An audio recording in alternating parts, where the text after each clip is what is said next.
بسم الله الرحمن الرحيم. شكرا سيدي الرئيس.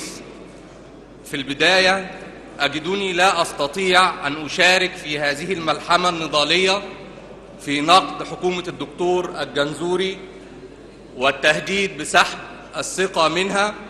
لم ننتظر شيئا من حكومة انتقالية بلا صلاحيات، لم ننتظر شيئا من حكومة بلا استقرار يمكنها من النجاح. حدثت كثير من المآسي في عهد هذه الحكومة، وكانت كل مأساة كفيلة بأن تسقط هذه الحكومة، مثل مذبحة بورسعيد وفضيحة قضية التمويل الأجنبي وسفر المتهمين، ولكنها ظلت باقية. أجدني الآن لا أستطيع أن أشارك في مداعبة مشاعر الشعب بكلام حماسي براق عالي الصوت، لكنه لن يتجاوز حدود هذه القاعة. أجدني اليوم أريد أن أوجه خطابي لبرلماننا الموقر وليس للحكومة. أقول لهذا البرلمان توجه كلامك للحكومة، أنت ترد على تقرير اللجنة. إذا لم ترد أن توجه كلامك للحكومة اعتذر عن الكلمة. لا توجه كلام للبرلمان، وجه كلامك إلى الحكومة إذا أردت. أنا أتحدث عن موقف البرلمان من الحكومة، وهذا ربط واضح بين الأمرين. كم من مرة ثار هذا البرلمان وقال سنسقط الحكومة وسنسحب. احنا الآن في الإجراءات. لم تحدث إجراءات. نحن الآن في الإجراءات. نحن الآن في الإجراءات. إذا أردت أن تتحدث في موضوع آخر فلا تجلس، لا تقف على هذا المنبر وتحدث من مكانك. تطلب الكلمة. نفس الموضوع.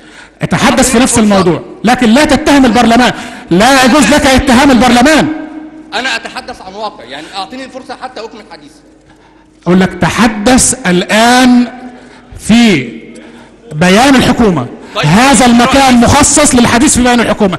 إذا أردت أن تتحدث في حديث آخر اتفضل مكانك واديك الكلمة.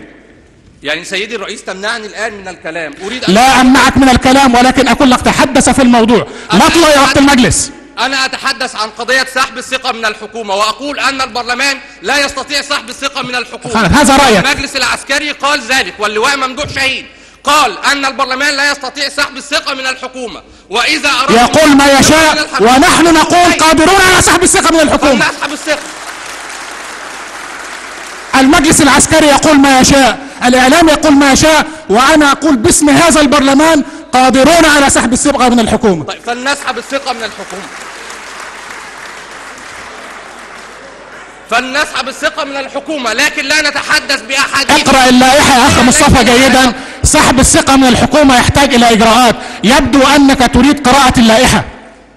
سيدي الفاضل هناك أقول لك اقرأ اللائحة جيدا. سحب الثقة من الحكومة يحتاج إلى إجراءات. طيب أتمنى أن يقوم البرلمان بسحب الثقة من الحكومة إن كان يستطيع ذلك. شكرا سيدي الرئيس.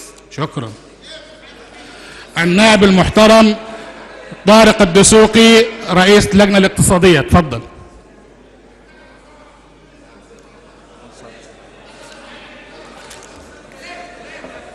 اجلس.